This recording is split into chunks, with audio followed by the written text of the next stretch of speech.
Entonces, bueno, si encuentran ellos se van a poner a trabajar, pero ya te digo, el flanco que interesa ahora noche, lo que pasa es que el platearse, ¿vale?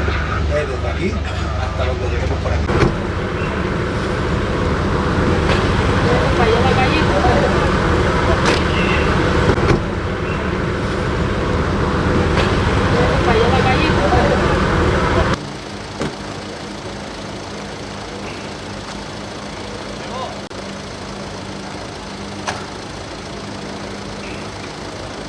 Contacto con él y se casó. El que sigue siendo el mismo con el que está en... Es el mismo con el que está. ¿El perímetro tiene una zona en concreto los guiados o no?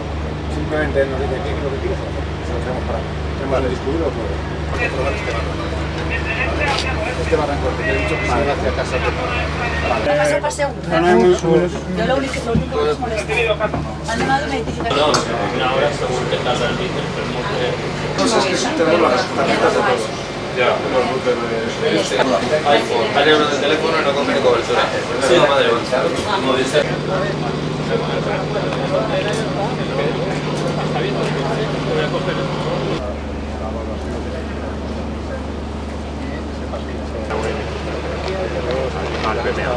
Mañana venimos a... Vale, mañana venimos... Bé, la situació de l'incendi de Venta del Moro, la veritat és que en aquest moment podem dir que està una mica més tranquil perquè al vindre la nit la meteorologia acompanya, però les previsions per a demà són inesperades perquè tenim en compte que la meteorologia igual no ens acompanya, però el Consorci Provincial de Bombers i tots els mitjans que han ficat a la seva disposició, tant les brigades de la Generalitat com la UME, que també està recolzant, estem així treballant de valent, més de 200 persones per tal d'intentar erradicar aquest incendi que esperem que entre tots els mitjans i el recolzament dels dispositius també de les comunitats veïnes ens ajude a poder-lo extingir demà mateix.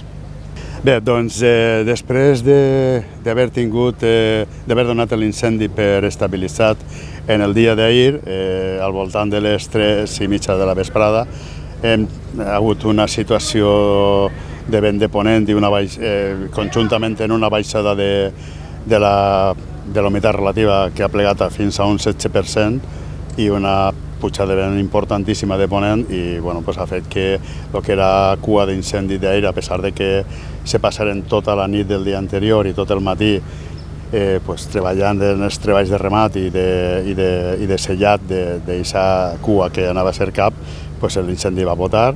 Bé, així hem aplegat a tindre fins a un total de 18 mitjans aeris, 11 avions i 7 helicòpters, i al voltant d'unes 200 persones participant en l'incendi.